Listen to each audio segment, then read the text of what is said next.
اور پھر انسان کسی محبت کو دیکھے کہ جس کے لیے حضرت سید الشہداء فرما رہے ہیں کہ جو کوئی بھی ہم پر اپنی خون جگر کو نشاور کرنا چاہتا ہے، جو اللہ سے ملاقات کرنا چاہتا ہے، وہ آئے ہمارے اس سفر میں ہمارا ساتھ دے۔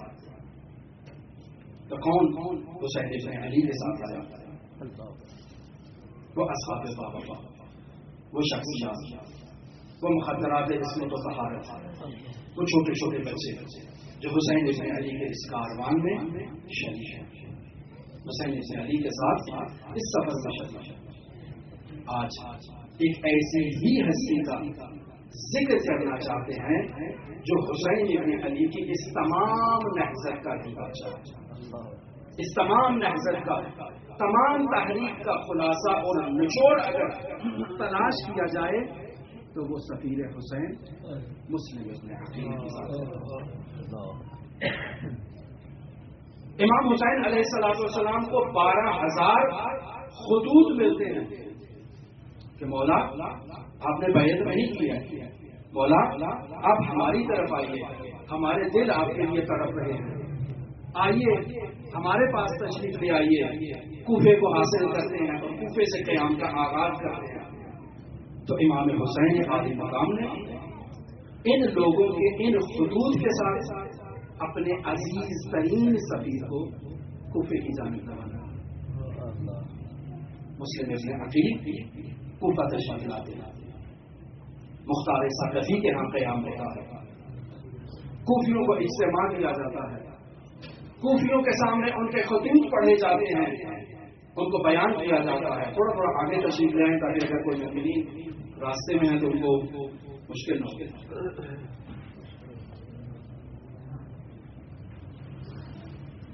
12,000 خطوط اہل کوفہ کے سامنے مسلم ابن عقیل جب پیش کرتے ہیں اور اہل کوفہ کو پیغام دیتے ہیں کہ میں حسین ابن علی کا سفیر آیا ہوں، حسین ابن علی کے پیغام لے کر آیا ہوں کہ اگر اس بیعت اور اس خطوط کی صداقت کو میں احساس کروں تو حسین ابن علی تک پیغام پہنچ لکھ دوں کہ کوفہ تشریف لے آئے۔ وہ ایک ایسا مرحلہ تھا کہ کوفیوں کے دل مچل رہے تھے، تڑپ رہے تھے ایک ایسے انقلاب کے لیے جو انقلاب ان کے وجود میں نہیں تھا، جس کی سلفیت ان کے ساتھ نہیں تھی، جن کی مناسبت ان کے ساتھ نہیں تھی۔ لہذا 18,000 کوفیوں نے مسلم ابن عقیل کی بیعت کی، نہیں 25,000 کوفیوں نے، نہیں 40,000 کوفیوں، یعنی تعداد ایسے ایسے بڑھتی گئی۔ خط لکھنے والے 12,000 تھے لیکن بیعت کرنے والے 18 بھی لکھے گئے، 25 بھی لکھے گئے، 40,000 کوفیوں نے مسلم ابن عقیل کی بیعت کی۔ اور کوفے میں گویا کہ عملاً مسلم ابن عقیل کی حکومت ہے، مسلم ابن عقیل کا ہر جگہ ذکر ہو رہا ہے، ہر جگہ بات مسلم کی ہو رہی ہے، حسین ابن علی کے سفیر کی بات ہو رہی ہے۔ عملاً مسجد کوفہ مسلم ابن عقیل کے ہاتھ ہے کہ جس میں مسلم جب نماز پڑھاتے ہیں تو ہزاروں کا مجمع بھی موجود ہوتا ہے۔ جب یہ خبر یزید تک پہنچائی گئی کہ مسلم ایک ایسی کیفیت میں موجود ہے کوفہ کے اندر اور کوفہ پر غلبہ ہو چکا ہے اور آپ کا کوفہ کا حاکم مسلم کو کنٹرول نہیں کر پا رہا، تو فوراً عبید اللہ ابن زیاد کو کوفے کی طرف بھیجا جاتا ہے۔ اور وہ تمام وقائع آپ کے سامنے ہیں کہ کیسے یہ خناس، کیسے یہ خبیث خود کو اہل بیت کے لباس میں ڈھال کر، خود کو ایسے ظاہر کر کے جیسے حسین ابن علی کوفہ کی طرف آ رہے ہیں، ایک ایسے انداز میں کوفے کی طرف آ رہے ہیں۔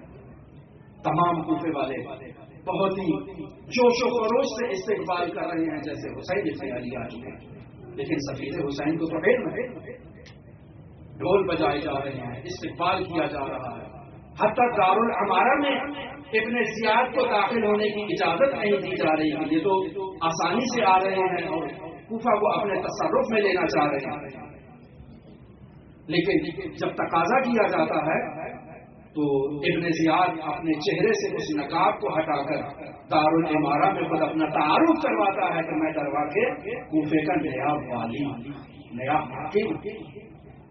اور جب ابن زیاد اپنی اس مسند پر بیٹھتا ہے تو ابتدائی میں معقل کو مقرر کرتا ہے 3000 درہم دے کر کہ تم نے جا کر مسلم کی جاسوسی کرنا، جاؤ تلاش کرو مسلم کہاں پر ہے، دوستیاں اختیار کرو شیعوں کے ساتھ، خود کو مومن ظاہر کرو، خود کو شیعہ ظاہر کرو، خود کو مقرب ظاہر کرو، نزدیک ہو جاؤ ان کے۔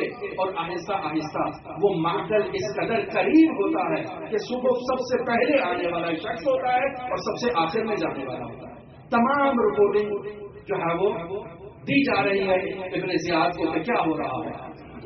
اب ابن زیاد نے ایک ایسا خوف کا ماحول ایجاد کیا کہ وہ مسجد جس میں ہزاروں کا اجتماع تھا مسلم کی ابتدا میں، آج ایک ایسا وقت آیا ہے کہ مسلم کے پیچھے نماز پڑھنے والوں کی تعداد صرف 30 افراد پر رکھتے ہیں، اور جب نماز ختم ہوتی ہے تو مسلم کے پیچھے ایک آدمی بھی باقی نہیں رہتا، وہ بھی چلے جاتے ہیں۔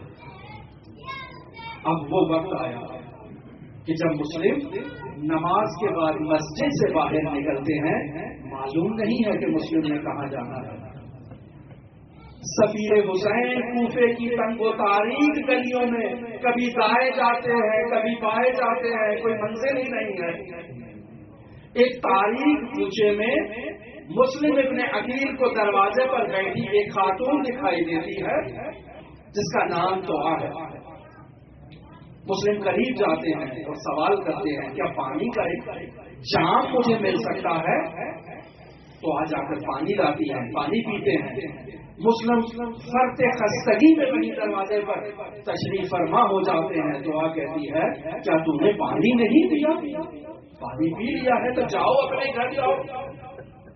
مسلم کہتے ہیں اس کوفہ میں میرا کوئی گھر نہیں ہے۔ توبہ پوچھتی ہے تم کون ہو؟ کہا میں حسین ابن علی کا سفیر مسلم ابن عقیل ہوں۔ تو آج اہل بیت کی محبت میں سرشار تھی، مسلم سے کہتی ہے آؤ میرا گھر حاضر ہے مولا، یہاں قیام کیجئے۔ مسلم کے لیے کھانا تیار کیا جاتا ہے، بستر لگایا جاتا ہے، لیکن مسلم صرف پانی پیتے ہیں، کھانا تناول نہیں کرتے، کچھ دیر آرام کرتے ہیں۔ اس کا بیٹا جو باہر گیا تھا مسلم کی تلاش میں گھر پہنچتا ہے تو دیکھتا ہے مسلم تو گھر ہی ہے، فوراً جا کر ابن زیاد کو خبر دیتا ہے کہ تمہارا ہمارے گھر میں ہے مہمان، آ جاؤ مسلم کو گرفتار کر لو۔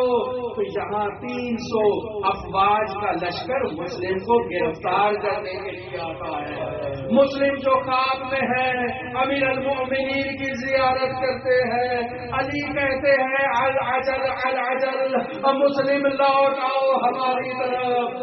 مسلم بیدار ہوتے ہیں، متوجہ ہوتے ہیں کہ گھر کے اطراف میں لشکر موجود ہے، گھر کو گھیر لیا ہے۔ مسلم تیار ہوتے ہیں، گھر سے باہر نکلتے ہیں تو آگے گھر میں مسلم غیر معبود سمجھتے ہیں اس گھر کو تو آگے لیے، چونکہ عرب کا دستور ہے جب کسی شجاع کو گرفتار کرنا ہو اور گرفتار کرنے والوں میں یہ توان استعداد اور صلاحیت نہ ہو تو وہ گھر کو آگ لگاتے ہیں۔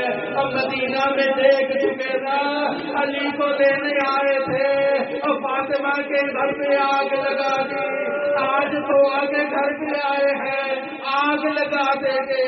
اور مسلم گھر سے باہر آتے ہیں، اشقیاء کا مقابلہ کرتے ہیں، 300 گھڑ سوار میں 180 سواروں کو واصل جہنم کرتے ہیں۔ یہ لوگ جب دیکھتے ہیں کہ مسلم کا مقابلہ کرنے کی توان نہیں تو ایسے میں عربوں کے دستور ہے کہ جب کسی شجاع کو شجاعت میں مقابلہ نہ کر سکے تو اسے ذلیل و خوار کرنے کی کوشش کی جاتی ہے. اور کیسے کرتے ہیں؟ کوئی پتھر مارتا ہے، کوئی آگ برساتا ہے، کوئی گالیاں دیتا ہے. تو یہ گھروں کی چھتوں پر کھڑے ہو کر مسلم پر پتھر برساتے ہیں اور مسلم کہتے ہیں نیچے آ کر مقابلہ کرو، لیکن یہ مقابلہ نہیں کرتے. پھر مسلم کو ہیلے بہانے سے گرفتار کرنے کی کوشش کی جاتی ہے. عرض کیا مسلم دیباچہ کربلا ہے. تمام وہ مظالم جو کربلا میں اہل بیت پر آئے ان تمام کی نماز، تمام کا خلاصہ مسلم ابن عقیل ہے. بلکہ کہیں ایسا مشاہدہ ہوتا ہے کہ مسلم پر کچھ ایسے مسائل بھی آئے جو اہل کربلا پر نہیں آئے. سب سے پہلی مصیبت جو اسرائے کربلا پر آئی وہ مسلم پر آئی کہ مسلم کے ہاتھوں کو باندھ دیا گیا اور مسلم کو اسیر کر لیا گیا، دار العمارہ کی طرف لے جایا گیا، ابن زیاد کے دربار میں لے جایا گیا. آج مسلم ابن زیاد کے دربار میں موجود ہے. یہ دوسری مشابہت ہے. کل کو اسی دربار میں ثانیہ زہرا آئے گی تو ابن زیاد کہتا ہے من هذه المتکبرہ، یہ تکبر کے ساتھ آنے والی کون ہے؟ آج مسلم آیا ہے، سلام نہیں کرتا اور پوچھتے ہیں تم نے امیر کو سلام کیوں نہیں کیا؟ کہتے ہیں مالی الامیر سوى الحسین، حسین کے سوا میرا کوئی امیر نہیں. اور مسلم کی توہین کی جاتی ہے اور مسلم کو کہا جاتا ہے کہ امیر کے ساتھ گفتگو کرو، ہم کلام ہو، امیر کی بیعت کرو. مسلم انکار کرتے ہیں، وصیتیں کرتے ہیں. اے عمر سعد تمہیں مجھ سے نسبت حاصل ہے اور میری 3 وصیتیں ہیں جو تمہیں کرتا ہوں. 700 درہم کا مقروض ہوں، میری تلوار میری زرہ بیچ کر ادا کر دینا. اس کے علاوہ اے عمر سعد جب یہ مجھے لعین قتل کر دے تو مجھے تدفین کر دینا. اے عمر سعد حسین کو پیغام دے دینا کہ وہ کوفے کی طرف نہ آئے. عمر سعد نے خیانت کی، تمام وصیتوں کی اطلاع ابن زیاد کو دی. ابن زیاد نے مسلم کو شہید کرنے کا حکم جاری کیا. دار العمارہ کی چھت پر مسلم کو لے جایا گیا، سر کو بدن اطہر سے جدا کیا. یہ مسلم کی دوسری شباہت ہے کہ شہدائے کربلا کے ساتھ مسلم کا تن بھی سر سے جدا ہوا اور پھر مسلم ابن عقیل کو اسی طرح زنجیروں کی حالت میں سر تن سے جدا کیا گیا. یہ باب الحوائج کی علامت ہے. جتنے بھی 4 باب الحوائج ہیں ان کی علامت یہ ہے کہ جب ان کی شہادت کا وقت آتا ہے تو سب کے ہاتھ بدے ہوتے ہیں. باب الحوائج میں پہلے باب الحوائج مسلم ابن عقیل اور دوسرے باب الحوائج حضرت ابی الفضل العباس کہ جن کے دونوں بازو قلم کر دیے گئے. اور تیسرے باب الحوائج علی اصغر ہے کہ جنہیں اس کنداق کے اندر ان کے بازو موجود ہوتے ہیں. اور چوتھے باب الحوائج موسیٰ بن جعفر ہے کہ جن کے ہاتھ زنجیروں میں جکڑے ہوتے ہیں. اور مسلم ابن عقیل کی ایک شباہت یہ بھی ہے کہ جب پانی مانگتے ہیں تو 3 دفعہ پانی لایا جاتا ہے لیکن مسلم اس پانی کو نہیں پیتے چونکہ اس کا رنگ متغیر ہے. مسلم آپ کو تو پانی دیا گیا، کربلا میں حسین نے بھی پانی مانگا تھا.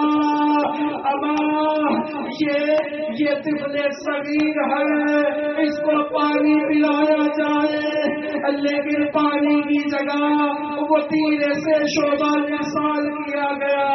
اب مسلم کی وہ شباہت جس کی نظیر نہیں ملتی، وہ مسلم کے بدن اطہر کو کوفے میں گھسیٹا گیا۔ اور آخری مصیبت مسلم کی یہ ہے کہ جب مسلم کی شہادت کی خبر پہنچتی ہے، امام علیہ الصلوۃ والسلام خیام کی طرف رخ کرتے ہیں۔ ایک روایت کے مطابق مسلم کی ایک ایسی بیٹی موجود ہے جس کا سن 11 سال ہے، ایک روایت کے مطابق ایسی بیٹی ہے جس کا سن 7 سال ہے۔